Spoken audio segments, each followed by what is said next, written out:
සංස්කෘතිය. සංස්කෘතිය යන්නට විවිධ කාරණා හඳුනා ගන්නට පුළුවන්. ඒ අනුව ශ්‍රී ලංකාව තුළ ස්පර්ශ, අස්පෘශ්‍ය යනාදී වශයෙන් අපිට හඳුනාගත හැකි උරුමයන් පිළිබඳවයි මේ පාඩම් ඒකකය තුළින් අප සාකච්ඡා කරන්නට බලාපොරොත්තු වන්නේ.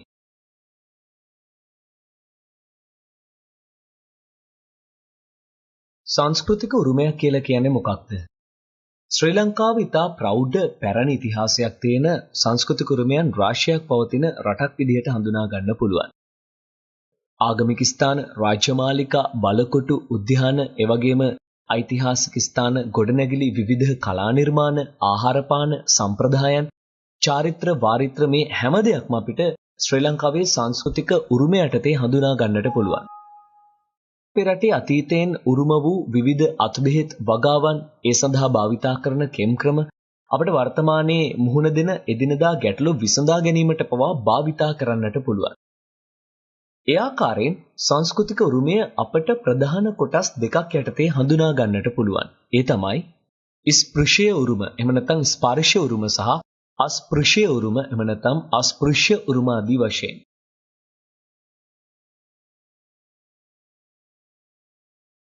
අපගේ මුල්ම අවධානය යොමු වෙන්නේ ස්පෘශ්‍ය උරුමයන් පිළිබඳව. අතින් අල්ලන්නට පුළුවන් දැකිය හැකි උරුම අප ස්පෘශ්‍ය උරුම විදිහට හඳුන්වනවා.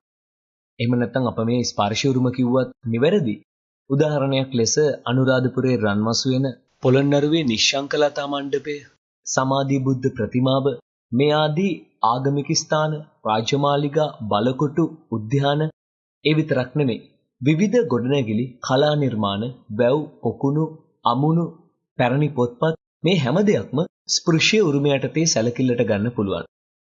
අපේ පැරණි වැව් හා අමුණු පොකුණු සඳහා යොදා තිබෙන තාක්ෂණය, මහා කළුගලින් නිර්මාණය කරපු සීගිරිය, එවැගේම ඇම්බැක්කේ ලී කැටයම් මේ හැම දෙයක්ම ශ්‍රී ලංකාවේ ස්පෘශ්‍ය උරුම එහෙම නැත්නම් ස්පර්ශ උරුම පෙන්눔 කරන සාධක. මේ විදිහේ සංස්කෘතික උරුමයක් තිබෙන ශ්‍රී ලංකාවේ අභිමානවත් ජාතියක් විදිහට අපිට ලෝකයේ ඉදිරියේ අනන්‍යතාවයක් ගොඩනගා ගන්නට හැකියාව ලැබෙන බව නොඅනුමානයි.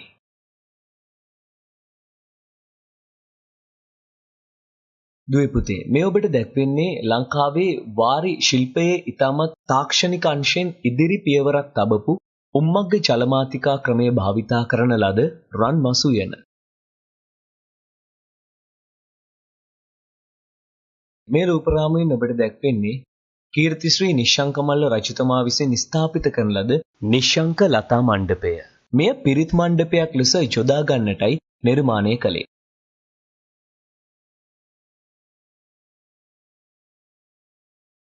මේ ඔබට දැක්වෙන්නේ ශ්‍රී ලංකාවේ අනර්ඝ ලී කැටයම් වලින් යුතු ඇම්බැක්කේ දේවාලය.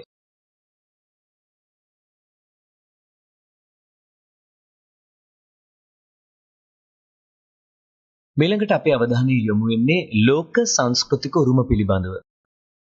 අපේ රටේ පමණක් නෙමෙයි, ලෝකයේ සෙසු රටවලත් Tamanගේ රටට සුවිශේෂී වුණු සංස්කෘතික උරුමයන් තිබෙනවා. මේ සංස්කෘතික උරුමයන් අතරින් දුර්ලභ ඉහළ අගයෙන් යුත් සංස්කෘතික උරුමයන් ඒ රටට විතරක් නෙමෙයි, සමස්ත මානව ලෝක ප්‍රජාවටම පොදු උරුමයක් බවට පත් කරලා තිබෙනවා.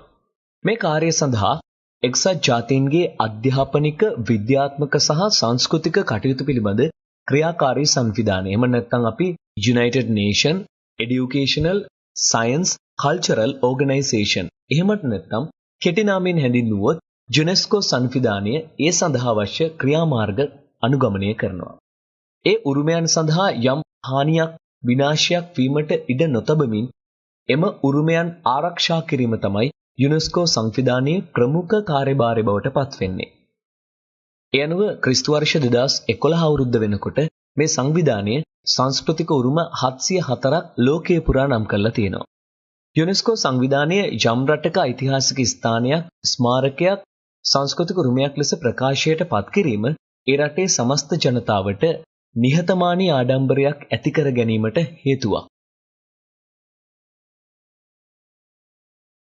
UNESCO සංවිධානයේ විවිධ රටවල ලෝක උරුම තෝරා ගැනීමේදී පහත නිර්ණායක කෙරේ අවධානය යොමු කරනවා.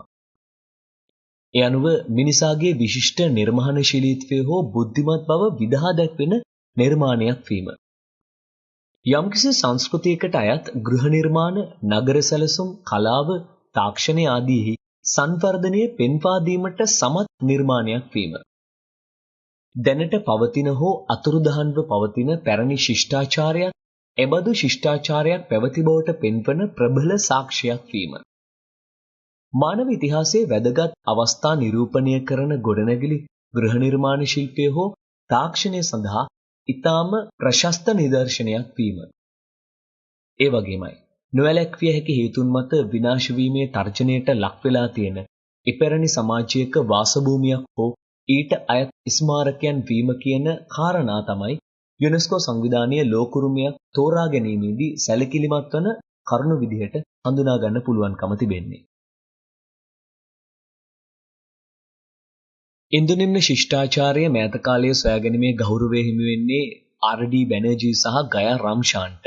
ඒ අනුව ඉන්දුනිම්න ශිෂ්ටාචාරය නම් නාගරික ශිෂ්ටාචාරික භූමියේ මුලින්ම සොයාගත් මොහෙන්ජොදාරෝ සහ හරප්පා යන නගරවලින් මේ ඔබට දක්වන්නේ පැරණි මොහෙන්ජොදාරෝ නගරය.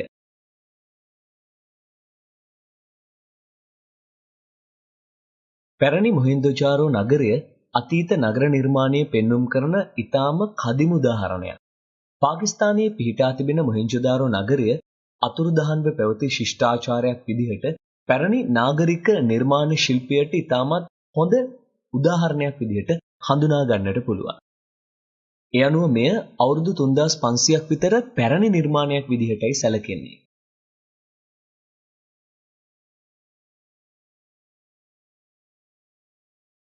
මේ ඔබට දැක්වෙන්නේ ලෝකයේ මිනිසා විසින් ඉදිකරන ලද දීර්ඝතම ඉදිකිරීම වශයෙන් සැලකෙන ලෝක පුදුමහතෙන් එකක් විදිහටත් අපි සලකන චීන මහා ප්‍රාකාරය.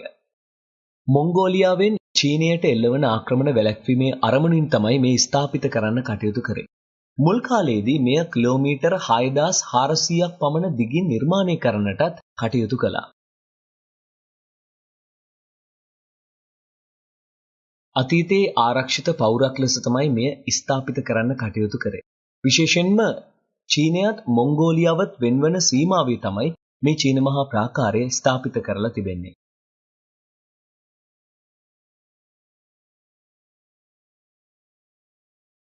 දුවේ පුතේ, මේ රූපරාමයෙන් ඔබට දැක්වෙන්නේ යුනෙස්කෝ සංවිධානය විසින් ඉන්දියාවේ ලෝකුරුමයක් ලෙස ප්‍රකාශයට පත් කර ඇති ශාජහාන් නම් මොගල් අධිරාජ්‍යයා විසින් නිර්මාණය කරන ලද ටජ් මහල. මෙහි විශේෂත්වය වෙන්නේ කිරිගරුඩ භාවිතයෙන් මෙම මාලිගා සංකීර්ණය නිර්මාණය කිරීම. දුවේ පුතේ, මේ රූපරාමයෙන් දැක්වෙන්නේ ඉන්දියාවේ පිහිටි තවත් එක් සුවිශේෂ නිර්මාණයක් වන රතු බලකොටුව. මෙයත් යුනෙස්කෝ සංවිධානය ලෝක උරුමයක් ලෙස ප්‍රකාශයට පත් කරලා තිබෙනවා. දුවේ පුතේ, බෞද්ධයන් වන හැමදෙනාටම අති විශේෂ වූ ප්‍රදේශයක් තමයි බුද්ධ ගයා ප්‍රදේශය. මෙයත් යුනෙස්කෝ සංවිධානය ලෝක උරුමයක් ලෙසින් ප්‍රකාශයට පත් කළා.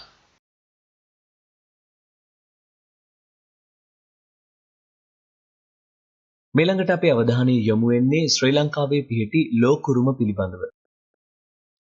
ශ්‍රී ලංකාවේ සංස්කෘතික උරුම ස්ථාන කිහිපයක් ලෝක උරුම විදිහට හඳුනාගෙන තිබෙනවා.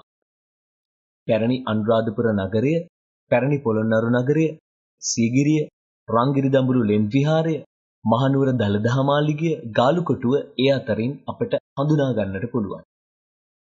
මේ විදිහේ ස්ථාන ලෝක උරුම විදිහට ඇතුළත් වීම ශ්‍රී ලංකයේ ප්‍රෞಢ ඉතිහාසය සංස්කෘතිය පිළිබඳව ලෝකයේම දැනුවත් කරන්නට හේතු සාධක නිර්මාණය වෙනවා. මේ ලෝක උරුමයන් දැක බලා ගන්නට දේශීය විශේෂයෙන්ම විදේශීය සංචාරකයන් නිරතුරුව අපේ රටට පැමිණෙනවා. ඒ නිසා මේ ඓතිහාසික ලෝක උරුම සොයා බලා ඒවා රැක ගැනීම ශ්‍රී ලාංකිකයන් විදිහට අපි හැමදෙනාගේම තියෙන ප්‍රමුඛ වගකීමක්.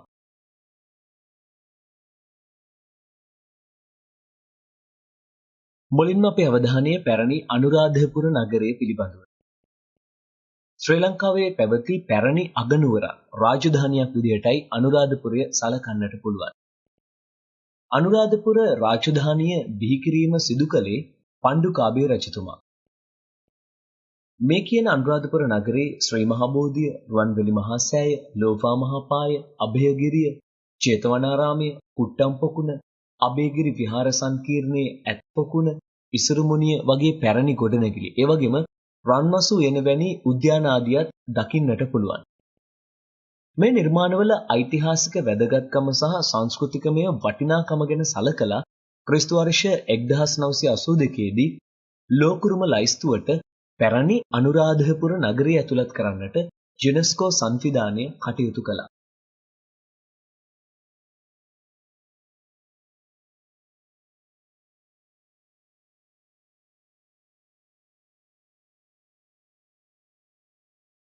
දුවේ පුතේ, මේ රූපරාමයෙන් ඔබට දැක බලා ගන්න පුළුවන් ශ්‍රී මහා බෝධිය, රුවන්වැලි මහා සෑය, ලෝවා මහා පාය, අභයගිරිය, ගල් විහාරයේ පිළිම වහන්සේලා, ජේතවනාරාමය, කුට්ටම් පොකුණ, ඇත් පොකුණ, ඒ වගේමයි ඉසුරුමුණිය.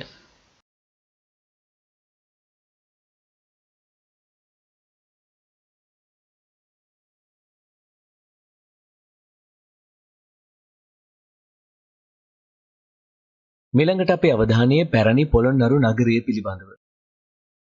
12 වන 13 වන සියවස වන විට පොළොන්නරුව ඉතාමත් ශාස්ත්‍රීය අගනගරයක්. පුලතිසිපුරය කඳවුරු නුවර විදිහටත් මේ නගරය හඳුන්වන්නට අතීතයේ කටයුතු කළා. නටබුන්ව ගිය බෞද්ධ සහ හින්දු සිද්ධස්ථාන වගේම රජුරුන්ගේ විශිෂ්ට නිර්මාණ රැසක් අපිට පොළොන්නරුවෙන් දැක බලා ගන්න පුළුවන්. වටදාගිය, තිවංක පිළිමගේ, රන්කොත් වෙහෙර, කිරි වෙහෙර, ලංකාතිලකය, රාජමාලිගා, නිශ්ශංක ලතා මණ්ඩපය, ගල් විහාරය, ශිවදේවාල, සත්මහල් ප්‍රාසාදය, පරාක්‍රම සමුද්‍රය ආදී අති විශිෂ්ට නිර්මාණ රාශියක් අපිට පොළොන්නරුවේ දකින්නට පුළුවන්. ක්‍රිස්තු වර්ෂ 1982 අවුරුද්දේ තමයි මෙයත් ලෝකුරුමයක් විදිහට ප්‍රකාශයට පත් කළේ.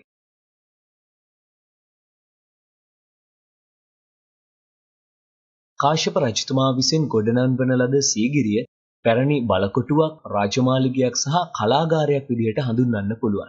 එහි වැදගත්කම පිළිබඳ සලකලා ක්‍රිස්තු වර්ෂ 1982 දී තමයි මේ ලෝක උරුම ලයිස්තුවට ඇතුළත් කරේ.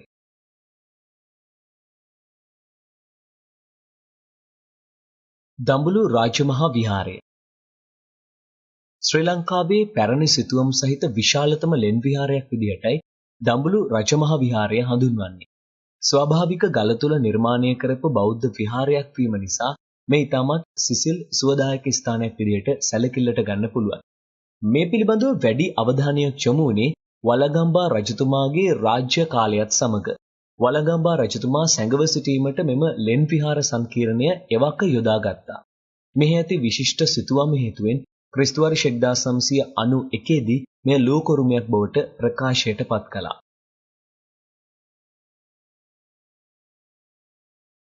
මහනුවර නගරය. මහනුවර නගරයේ ඉතිහාසය, එහි ඇති පැරණි ගොඩනැගිලි, වර්තමානයේ පවා එම නගරයේ ආශ්‍රිතව සිදුවන ආගමික හා සංස්කෘතික කටයුතු පිළිබඳ සලකා බලා ක්‍රිස්තු වර්ෂ 1988 අවුරුද්දේ තමයි යුනෙස්කෝ සංවිධානයේ මෙය ලෝකුරුමයක් බවට ප්‍රකාශයට පත් කළේ. දළදා මාලිගාව, පැරණි රජවාසල, මහනුවර මගුල් මඩුව ආදී පැරණි ඓතිහාසික ගොඩනැගිලි කිහිපයක් අපිට මෙහි දකින්නට පුළුවන්. ඊට අමතරව මහනුවර ඇසළ පෙරහැර මෙරට පැරණි සිරිත් විරිත් හා සම්ප්‍රදායික කලා කුසලතා නිරීක්ෂණය කරන්නට පුළුවන් ප්‍රමුඛතාවයන් විදිහට හඳුනා ගන්නට හැකියි. පෘතුගීසි ජාතිකයන් විසින් ඉදිකරන ලද ගාලුකොටුව ලන්දේසින් විසින් විධිමත්ව ආරක්ෂක බලකොටුවක් විදිහට ඉදිකරන්නට කටයුතු කරා. මෙය මුලදී හැඳින්වුවේ කළු බලකොටුව යන නාමයෙන්. ලන්දේසි ගෘහ නිර්මාණ ශිල්පයට අයත් ගොඩනැගිලි පුරා විද්‍යාත්මක ස්මාරක රාශියක් අදටත් මේ කොටුව තුල දකින්නට පුළුවන්. දකුණු මුහුදු තීරයේ දර්ශනීය වටපිටාවක තමයි ගාලු කොටුව පිහිටලා තිබෙන්නේ. ඒ නිසා ක්‍රිස්තු වර්ෂ 1988 අවුරුද්දේ යුනෙස්කෝ සංවිධානයේ ගාලු කොටුවත් ලෝක උරුම ලයිස්තුවට ඇතුළත් කරා.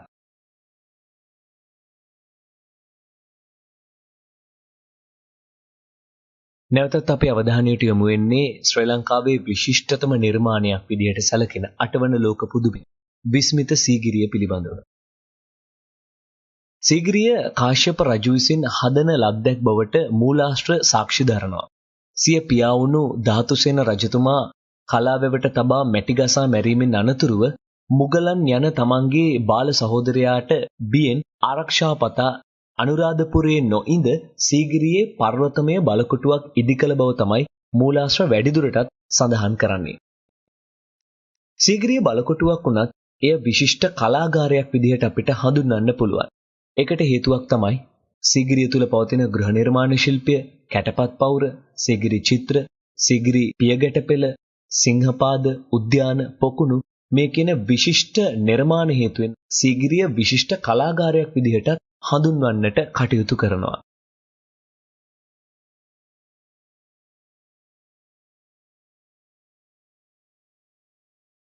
මුලින්ම අපේ අවධානය යොමු වෙන්නේ සීගිරියේ ගෘහ නිර්මාණ ශිල්පය පිළිබඳව.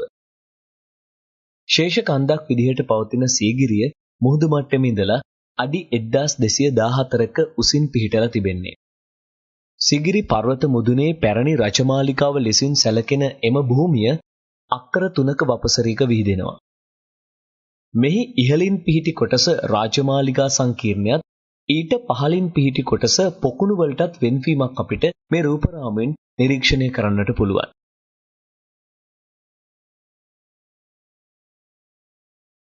ගල මුදුන දක්වා අතීතයේ ඉදිකර තිබිච්ච මාවත්, පඩිපේලි, පාලම්, ප්‍රාකාර ආදීන් සමන්විත අපූර්ව නිර්මාණයක් තමයි සීගිරිය. සීගිරිය ප්‍රධාන කොටස් 3කට බෙදන්න පුළුවන්. ජල උද්‍යානය, ශිලා උද්‍යානය, මාලක උද්‍යානය යනාදී වශයෙන්. ගලේ දුෂ්කර කොටසට නැගීමට තිබූ මාර්ගය සිංහ මුඛයකිනුයි ආරම්භ වෙන්නේ. ඒ ප්‍රතාපවත් සිංහ රූපයෙන් හින්දම සිංහගිරිය, සීගිරිය කියන නම අන්වර්ථ වූ බවට තමයි සැලකෙන්නේ.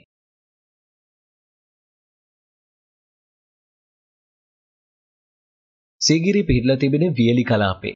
එතකොට වියලි කලාපයට සූර්යාලෝකය ඉතාමත් දැඩිව පතිත වෙනවා. ඒ නිසා මේ ශේෂ ගල ක්‍රමයෙන් කාදනය වීමට එහෙම නැත්නම් පතුරු ගැලවීමට ලක් වෙනවා. ඒට උපක්‍රමයක් විදිහටයි කැටපත් පවුර නිර්මාණය කරේ. මෙය කැඩපතක් ආකාරයට අතීතයේ පවතින්නට ඇති. මේ මතට වැටෙන සූර්යාලෝකය නැවත පරාවර්තනය කිරීම තමයි සීගිරි ගෘහ නිර්මාණ ශිල්පියාගේ අරමුණ බවට පත් වුනේ. ඒ විදිහේ නිර්මාණය කරපු අපූර්ව තැනක් තමයි කැටපත් පවුර.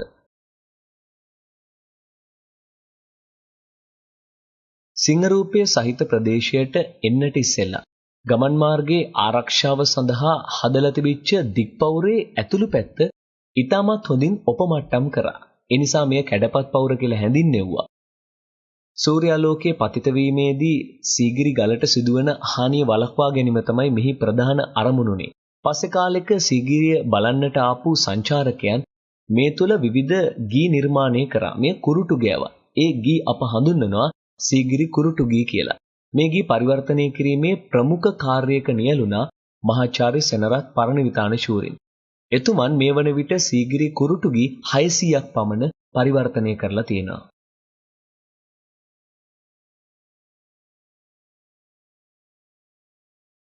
ප්‍රෙස්කෝ සෙකෝ, ප්‍රෙස්කෝ බුවනෝ යන තාක්ෂණික ක්‍රමවේද විශේෂයෙන්ම ප්‍රකට මතය වුණු ප්‍රෙස්කෝ බුවනෝ තෙතමදාමේ මත චිත්‍රදීමේ ක්‍රමවේදයේ භාවිතා කරමින් අඳින ලද සීගිරි චිත්‍ර අපිට සීගිරිය තුල දකින්නට පුළුවන්.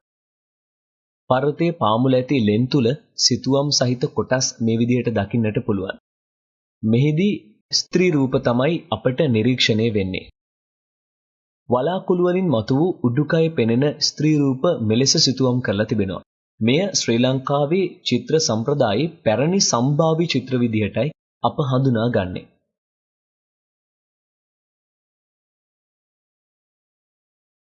අතීතයේ විශාල සිතුවම් ප්‍රමාණයක් සීගිරිය තුල දකින්නට ඇති. අද ඉන් කිහිපයක් අපට ශේෂව පවතිනවා. ඔබට මේ දැක්වෙන්නේ ඒ ශේෂව පවතින සීගිරි සිතුවම් වලින් කිහිපයක්.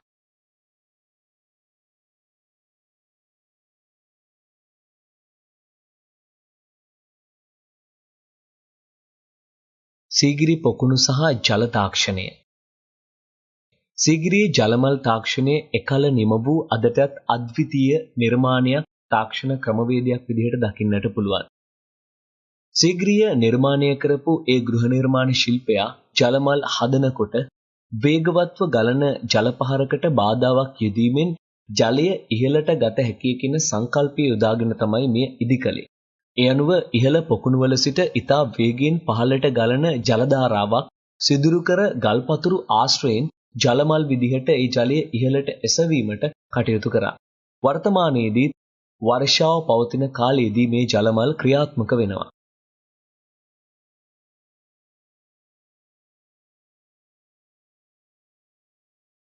ඔබට මේ රූපරාමයෙන් දකින්නට පුළුවන් සීගිරියේ ජලමල් සමීපව. මෙය ක්‍රියාත්මක වන්නේ වර්ෂා කාලයට. ඒ අනුව ඉහළ පොකුණුවල එක්තැන් වන ජලය පහළට කාණු ඔස්සේ ගෙන එමින් තමයි මේ ආකාරයට පීඩනයකින් ඉහළට එසවීම සිදු කරන්නේ. මේ රූපරාමයෙන් දැක්වෙන්නේ පර්වත මුදුනේ පිහිටා ඇති රාජමාලිගා සංකීර්ණය තුල තිබෙන නාන පොකුණ. මුහුදු මට්ටමේ ඉඳන් අඩි 1214ක් පමණ උස සීගිරි පර්වතයේ මුදුනට කොහොමද ජලය ලබා ගත්තේ කියන කාරණය මේ අදටත් අපට විසඳාගත නොහැකි ගැටලුවක් බවට පත් වී තිබෙනවා.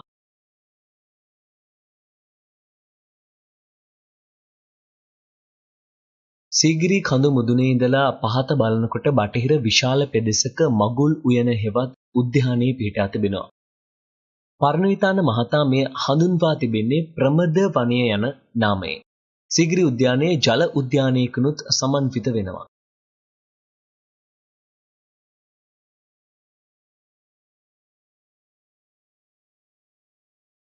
ඔබට මේ දැක්වෙන්නේ සීගිරි උද්‍යානය. මෙය සමමිතික ආකාරයෙන් නිර්මාණය කළ බොහොම අපූර්ව උද්‍යානයක් විදිහටයි අපිට සලකන්නට පුළුවන්කම ලැබෙන්නේ.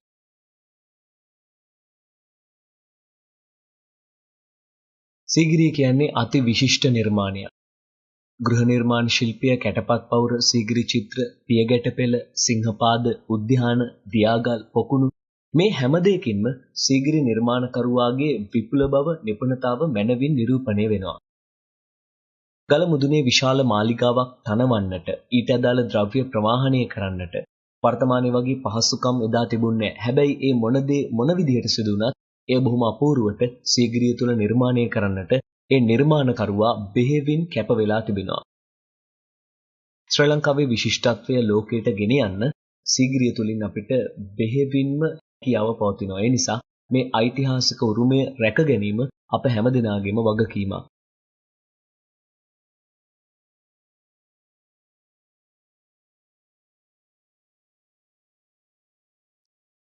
ස්පර්ශ කිරීමට නොහැකි හැසිරීම් ක්‍රියාකාරකම් අපට හැඟෙන දැනෙන දේ අප අස්පෘශ්‍ය උරුම විදිහට හඳුන්වනවා.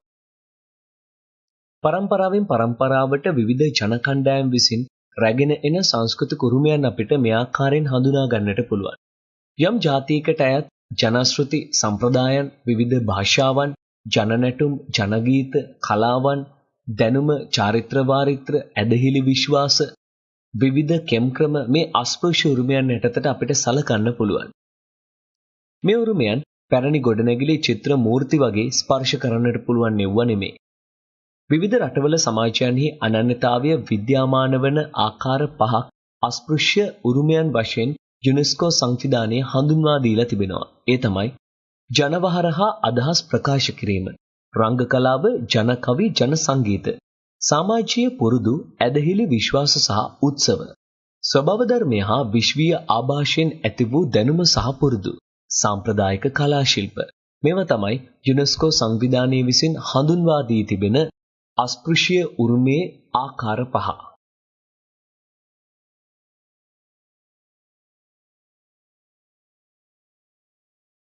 ශ්‍රී ලාංකික අපටත් උරුම වෙච්ච අස්පෘශ්‍ය උරුමයන් මේ ආකාරයෙන් හඳුනා ගන්න පුළුවන්. ජනවහර සහ අදහස් ප්‍රකාශ කිරීම. ශ්‍රී ලංකාවේ වර්තමානයේ අප කතා කරන සිංහල භාෂාවට අවුරුදු 2500කටත් වඩා පැරණි ඉතිහාසයක් තිබෙනවා. දෙමළ භාෂාවටත් ඒ වගේමයි. මේ විදිහේ දිගු කාලයක් ඒ භාෂා භාවිතා කිරීම කියන කාරණය ඒවට ආවේනික භාෂා ශෛලීන් ගොඩනැගීමට හේතු කාරණා නිර්මාණය වෙනවා. ඒ අනුව උපමා, රූපක, ආප්තෝපදේශ පිරුළු වගේ දේවල් වලින් මේ භාෂාව පෝෂණය වෙලා පවතිනවා. ඒ වගේමයි සිංහල භාෂාවට දෙමළ භාෂාව ඒ වගේම අතීතයේ පැවති වෙනත් භාෂාවන් වල ආభాෂය බලපාලා තිබෙනවා. තවත් කාරණයක් විදිහට ගත්තොතින් දෙමළ භාෂාවටත් සමකාලීන වෙනත් භාෂාවල ආభాෂය ලැබිලා තිබෙනවා. ඒ අනුව දෙමළ භාෂාවත් වෙනත් භාෂාවලින් පෝෂණය වීමක් අපිට නිරීක්ෂණය කරන්නට පුළුවන්. භාෂාව ව්‍යවහාර කරන ආකාරය ලංකාවටම ආවේනික ශෛලියක් සම්ප්‍රදායක් තිබෙනවා. මේ කාරණා නිසා අපට එය අස්පෘශ්‍ය උරුමයක් විදිහට හඳුන්වන්න පුළුවන්.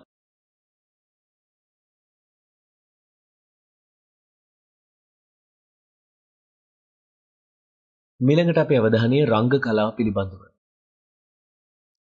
වර්තමාන ලංකාවේ සංස්කෘතිය හා බැඳුණු රංග කලාවක් පවතිනවා. ඒ අතීත උරුමයේ ප්‍රතිඵලයක් ලෙස අපිට ලැබිච්ච දෙයක්. මහාවංශයේ සඳහන් වන විදිහට රුවන්වැලි මහා සෑයට මුල්ගල් තැබීමේ උත්සවයේදී දිව්‍ය කන්‍යාවන් හා සමාන නාටිකාංගනාවන් නොයෙකුත් තූර්ය නාදයන් සහිත සමූහයන් පිරිවරාගෙන තමයි දුටුගැමුණු රජතුමා පුදබිමට පැමිණිලා තිබෙන්නේ. වර්තමානයේදී ඒ ආකාරයට ඇතැම් උත්සවවලට විශේෂ ආරාධිතයන් කැඳවා ගැනීමේදී නැටුම් ගැයුම් තූර්ය වාදන යොදා ගන්නවා. ඒ අතීතයේ සිට අපේ රටේ පැවති සම්ප්‍රදායක් බවටයි ඒ තුලින් තහවුරු වෙන්නේ. පළවෙනි පරාක්‍රමබාහු රජතුමාගේ කාලයේදී විවිධ අවස්ථාවල නැටුම් ගැයුම් පැවති බවට අපට තොරතුරු වංශ කතාවලින් තහවුරු වෙනවා. එතුමා නැටුම් ගැයුම් පැවැත්විය හැකි ගොඩනැගිලි පවා ඉදි කරන්නට සමත් වුණා. එම රජුගේ බිරිඳ රූපවතී බිසව නැටුම් ගැයුම් සඳහා දක්ෂතාවක් තිබුණු කාන්තාවක් බවට තමයි මහාවංශය සාක්ෂි දරන්නේ.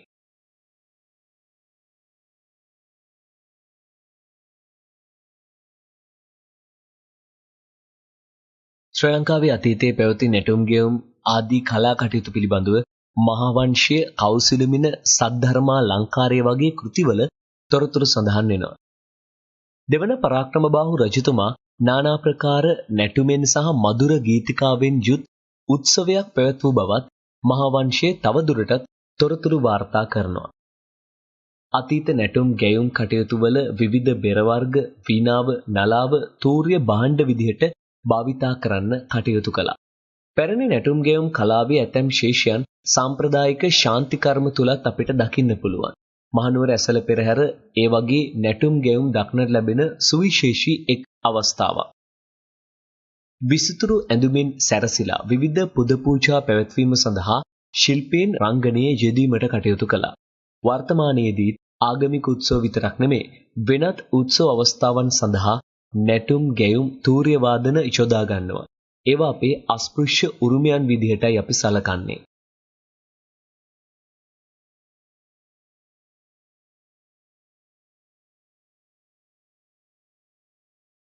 ඔබට මේ දැක්වෙන්නේ මහනුවර ශ්‍රී දළදා පෙරහැරේ රූපරාමුවක්.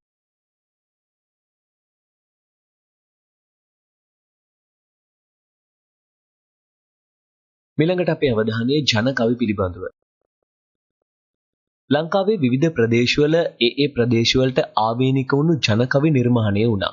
වැඩිහිටියන්ගේ ජන කවි වලට සවන් දීම මගින් වර්තමාන පරපුරටත් එම ජන කවි වල ආభాෂය ලැබිලා තිබුණා. දාක්ෂයන් රජතුමා කලාවැව තැනවීම පිළිබඳව අනුරාධපුර ප්‍රදේශයේ පවතින වහරේ තියෙන ජන කවියකුයි මේ. කලා ඔයේ දිය පහරට යන්ට බැරි හිටියේ කල වැලක් ඔය හරහට වැතිරි. එතන හොඳයි වැවකට දිය කඳ ඉතිරි. කලාවැව බැන්දේ දාසෙන් රජුය පින්පිරි. මේ ආදී වශයෙන් තමයි ජන කවි එදා ජන සමාජයේ පැවතියේ.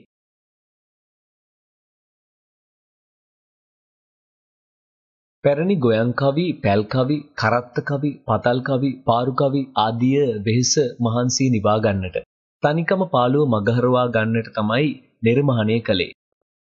ඒ කටයුතුවලදී අතීත මිනිසුන් ලැබපු අත්දැකීම් විවිධ වෘත්තීන් වල එකල ස්වභාවය ආදිය තේරුම් ගන්නට මහඟු උදාහරණ ජන කවි සපයනවා.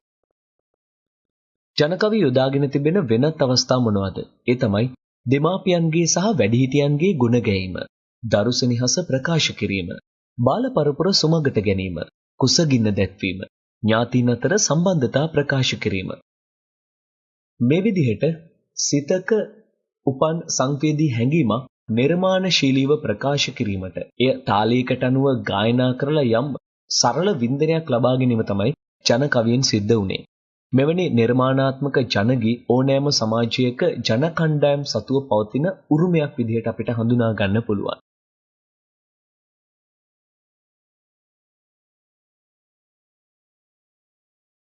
ඊළඟට අපේ අවධානය සමාජීය පුරුදු සහ විශ්වාස පිළිබඳව.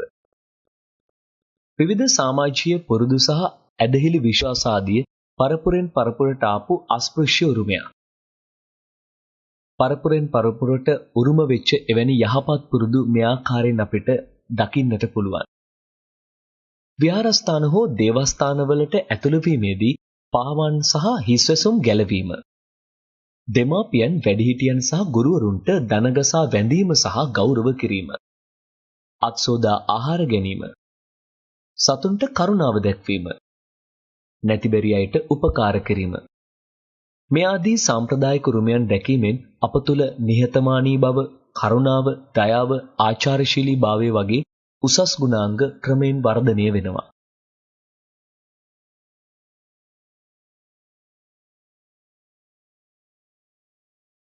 උත්සව පැවැත්වීම.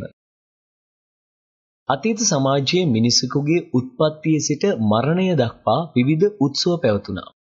අනුරාධපුර රාජ්‍ය සමයේදී ඇතැම් උත්සව මෙරට සමාජයට හුරු වුණේ අපේ රටේ අසල්වැසි රට ඉන්දියාවේ පැවති හින්දු චාරිත්‍ර වාරිත්‍රවල ආభాෂයෙන්. දරුවෙකුගේ උත්පත්ති ඉඳලා අධ්‍යාපන කටයුතු ආරම්භ කරන තෙක් ඉටු කළ යුතු සිරිත් විරිත් පිළිබඳව පැරණි හින්දු පොත්පත්වල තොරතුරු සඳහන් වෙනවා. එවන් අවස්ථා කීපයක් අපිට මේ ආකාරයෙන් හඳුනා ගන්න පුළුවන්. ජාත කර්ම. ඒ කියන්නේ උපතේදී සිදු කරපු වත් පිළිවෙත් චාරිත්‍ර වාරිත්‍ර පිළිබඳව. නාමකරණය නම් තැබීම. කර්ණ වේදන කන් විදීම. අන්ත ප්‍රාශාන ඒ කියන්නේ ඉඳුල් කටගෑම. අධ්‍යාපනය ආරම්භීම එම නැත්නම් අකුරු කියවීම අප හඳුන්වනවා විද්‍යාරම්භ කියලා. ඔබට මේ එක් එක් මෙනුව මත ක්ලික් කිරීමෙන් එයට අදාළ රූපරාමු දකින්නට පුළුවන්.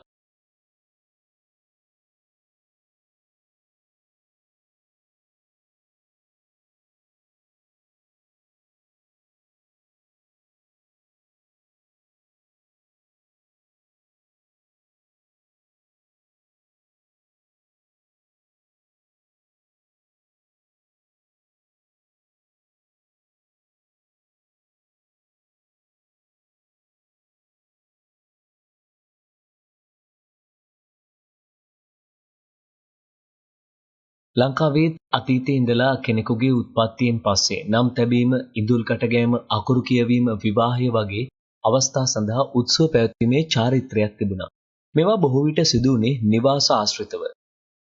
ඊට අමතරව ජනතාව ඒකරාශී වෙලා පවත්වන පොදු උත්සව රාශියකුත් ශ්‍රී ලංකාවේ නිරීක්ෂණය කරන්න පුළුවන්. රජරට ශිෂ්ටාචාර සමයේදී ඒ විදිහට ජනතාව ඒකරාශී වෙලා පවත්වපු පොදු උත්සව මෙන්න මේ කියන ඒවා.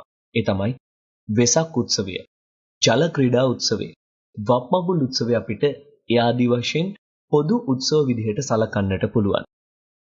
වර්තමානයේ සමාජය තුළ යම් යම් කාලවල පවත්වන උත්සව රාශියක් තිබෙනවා. ඒ තමයි වෙසක් උත්සවය, ඇසළ පෙරහැර, උපසම්පදා උත්සවය ආදිය අපිට ඒ පැරණි ජන සමාජයෙන් උරුම වෙච්ච වර්තමානයේ පවතින උත්සව විදිහට හඳුනා ගන්න පුළුවන්.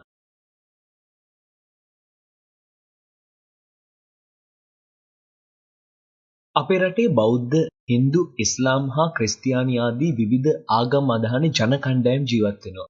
මේ එක් එක් ආගම් හා සංස්කෘතීන් වලට අදාළ අනන්‍ය වුණු චාරිත්‍ර වාරිත්‍ර විවිධාකාරයි. සිංහල අවුරුදු උත්සවය බොහෝ විට බෞද්ධ සිරිත් විරිත් වලට මුල් තැන දීලායි පවත්වන්නේ. හින්දු ජනතාවගේ තයිපොංගල් උත්සවය ඒ වගේමයි. ඉස්ලාම් ජනතාවගේ රාමලාන් උත්සවය ඒ ආගමික සිරිත් විරිත් වලට මූලික තැන දීලා සිදු කරන උත්සව විදියට අපිට හඳුනා ගන්න පුළුවන්. මේ සියලු උත්සව සමගින් බැඳුණු සිරිත් විරිත් පරපුරෙන් පරපුරට පැවතගෙන අස්පෘශ්‍ය උරුමයන් විදිහටයි සැලකන්නේ.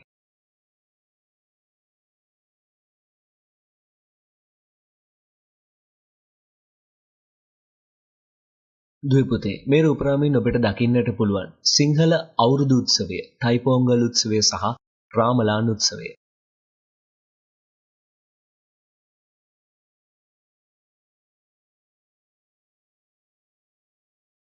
මිළඟට අපේ අවධානය ස්වභාව ධර්මයෙන් බාහිර ආభాෂයෙන් ඇති වූ දැනුම සහ පුරුදු පිළිබඳව.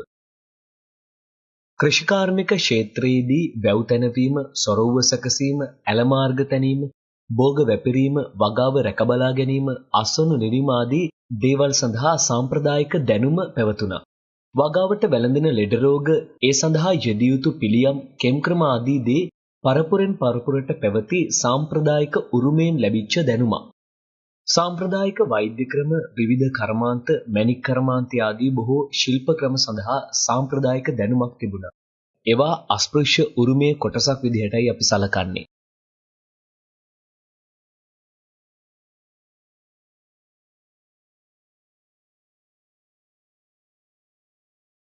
සාම්ප්‍රදායික කලා ශිල්ප. මෙරට සාම්ප්‍රදායික කලා ශිල්පය පිළිබඳව අපි අවධානය යොමු කරනකොට අතීතයේ ඉඳලා පැවති දැනුම වර්තමානයේදී ඒ කලා ශිල්ප වෙනුවෙන් යොදා ගන්නවා. වර්තමානයේ භාවිතා වන එවැනි කලා ශිල්ප කිහිපයක් අපිට මේ විදිහට හඳුනා ගන්න පුළුවන්. ඒ තමයි කැටයම් කලාව, බිතුසිතුවම් කලාව, පැදුරු විවීම, පිත්තල භාණ්ඩ තැනීම සහ ඔප දැමීම, වෙස්මුහුණු හා රූකඩ කලාව. ඒ වගේමයි ලාක්ෂා කලාවත් අපිට සාම්ප්‍රදායික කලා ශිල්ප වලට උදාහරණයක් විදිහට හඳුනා ගන්න පුළුවන්.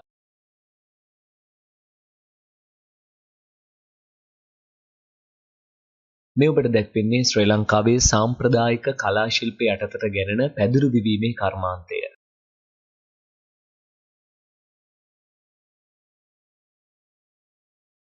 පන් වලින් නිපදවන ලද භාණ්ඩ මේ ආකාරයෙන් අපිට දකින්නට පුළුවන්.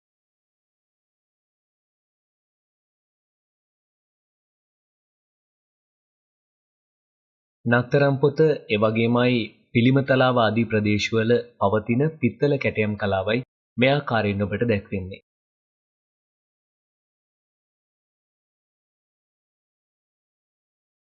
වෙස්මුහුණු හා රූකඩ කලාව. විවිධ ශාන්ති කර්ම සහ බලිතොවිල් උදෙසා වෙස්මුහුණු නිර්මාණය කරා. මෙහිදී යක්ෂ සහ දේව රූප බොහෝ විට වෙස්මුහුණු සඳහා යොදා ගැනීම අපිට හඳුනා ගන්න පුළුවන්. සන්ත්‍රාසය, තේජස වගේ හැඟීම් වෙස්මුහුණු වලින් ප්‍රකාශනය වෙනවා. අම්බලන්ගොඩ සහ උඩුපිල වගේ ප්‍රදේශ, ඒ කියන්නේ ශ්‍රී ලංකාවේ දකුණු පළාත තමයි වෙස්මුහුණු සඳහා ගොඩක්ම ප්‍රසිද්ධියට පත් වෙලා තිබෙන්නේ.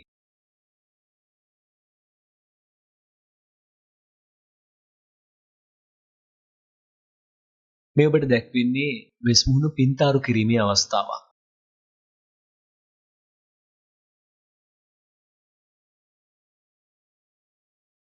ඊළඟට අපේ අවධානය ලාක්ෂා චිත්‍ර කලාව පිළිබඳව. කාන්දුවටරට ප්‍රදේශය තමයි මේ කර්මාන්තයට ප්‍රසිද්ධ වෙලා තියෙන්නේ. කැපෙට්ටියා ශාකයේ වසන ලාක්ෂා කෘමියාගේ ශ්‍රාවයකින් තමයි මේ කර්මාන්තය සඳහා අවශ්‍ය අමුද්‍රව්‍ය සකසන්නේ. හැරමිටි, බස්තම්, දැව හෙප්පු, බඳුන්, ගෘහභාණ්ඩ, වටාපත්මිට, සේසත්, පුස්කොළ පොත් ආදී පිටත අලංකරණය සඳහා තමයි ලාක්ෂා කර්මාන්තය භාවිතා කරන්නේ.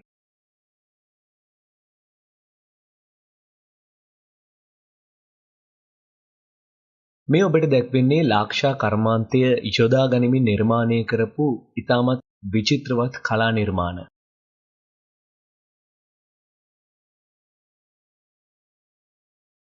අපේ සංස්කෘතික උරුමය ආරක්ෂා කිරීම. ඉපැරණි ඉතිහාසයක්, සංස්කෘතික උරුමයන් රාශියක් ශ්‍රී ලංකාව සතුව පවතිනවා. ස්පෘශ්‍ය, අස්පෘශ්‍ය වශයෙන් අපිට මෙය වෙන්කර හඳුනා ගන්නට පුළුවන්. මේ සංස්කෘතික උරුමය පරම්පරාවෙන් පරම්පරාවට රැක ගැනීම වර්තමාන සමාජයේ කරමත පවතින ප්‍රමුඛ කාර්යයක්. අපේ සංස්කෘතික උරුමය රැක ගැනීමේ වටිනාකම, නිර්මාණශීලීත්වය සහ ඒ පිළිබඳව දැනුම, රට දැය ආගම පිළිබඳව අපේ මුතුන් මිත්තන් තුළ තිබිච්ච ඒ යහපත් ආකල්ප වගේම ඔවුන්ගේ ඒ අත්දැකීම් මේ උරුමයන් එක්ක බැඳිලා තිබෙනවා. ඒ නිසා අනාගත පරපුරට ඒවා ලබා දීමට නම් අප මේ සංස්කෘතික උරුමයන් ආරක්ෂා කිරීම අනිවාර්යෙන් වැදගත් කාරණයක්. ශ්‍රී ලංකේය සංස්කෘතිය ලෝකයේ හමුවේ දැක්වීමට, අපේ ප්‍රෞಢත්වයේ අභිමානය පෙන්눔 කිරීමට අපේ සංස්කෘතික උරුමය බෙහෙවින් ඉවහල් වෙනවා. ලෝක උරුම බිහිවීමෙන් අපේ ජාතික උරුමයන් පිළිබඳ ලෝම දැනුවත් වෙනවා. ඒ තුලින් මෙරට සංචාරක ව්‍යාපාරයේ දියුණුවට ඉතාමත් උන්නතියක් ලැබෙනවා. ඒ නිසා තමයි අප අපේ රටේ සංස්කෘතික උරුමය ආරක්ෂා කරගත යුත්තේ.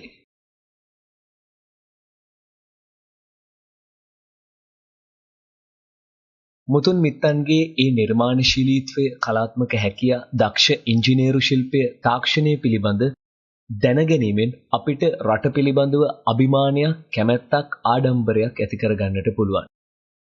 වී තවමත් වගා කරන්නේ අතීත මුතුන් මිත්තන් උරුම කර දුන් ඒ වැව් අමනු භාවිතා කරමින්. ඒ නිසා අතීත උරුමය වර්තමාන සමාජයේ පැවැත්මට බෙහෙවින් උපකාරී වෙනවා. අතීතයෙන් උරුම වෙච්ච යහපත් සිරිත් විරිත් පුරුදු වර්තමාන සමාජය ක්‍රමිකව හැඩගස්වන්නට හේතු සාධක වෙනවා. මේ සියලු සංස්කෘතිකාංග අපිට උරුමුනේ පැරණි මුතුන් මිත්තන්ගෙන්. ඒ නිසා මේවා අප ආරක්ෂා කරගෙන එය අනාගත පරපුරට රැකගන්නට ඕනේ.